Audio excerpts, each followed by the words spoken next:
Well, investors support the company in a very different way and depending on the stage. When the company is at the seed stage, it's a lot about hiring, about getting the right advisors on board, board members, future investors, strategic part is always discussed with the investors. That's what they normally do when it's a seed stage company.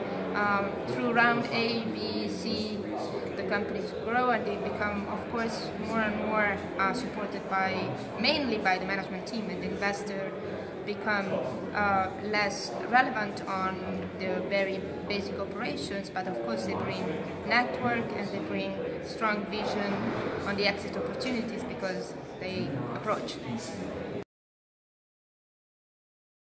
If I'm going to narrow down to like 3 advices, the first one would be basically manufacturers are not your suppliers, they're your partners. So you're going to be working with them closely to ensure the best interests of your company and their company as well. So you have to think about them as partners. They're not someone that you can just switch and you're gonna be sticking with them for the next 18 months or even like 3 years. That's very important. And the second thing is that when you do the design, keep in mind that if you design the software can be replicated for like 10 million times without any difference. If you do a design in hardware, even if however you do it, there's going to be variation, so there's going to be distribution of the product quality if it goes into 10 million units or 50 million units. That's just part of the natural world. People are used to software today that they don't know. They forgot that in the natural world there's going to be variation distribution. It's just normal.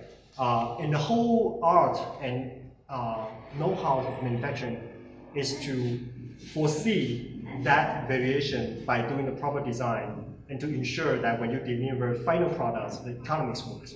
So the pricing and the return rate and everything ties back into the equation that works. So it's not straightforward, it's actually quite complicated. The third advice I advise the entrepreneurs would be you have to engage with the EMS companies as early as possible. As long as they're EMS companies that are interested in talking to you, you should. You shouldn't say, so we run into startups that say, oh, we don't think we're ready yet, or we want to just fix a couple. No, because like I said, there's a lot of things that you think you're solving, you're just reinventing the wheel. So some of the things are just, people do that all the time in the EMS companies. And you're just wasting your time like for tools. And usually after you solve it, that's not really how you solve it when it ties to mass production. And so if you don't engage with EMS companies in the early stage, you tend to make that kind of mistake quite often. You think that you can solve everything.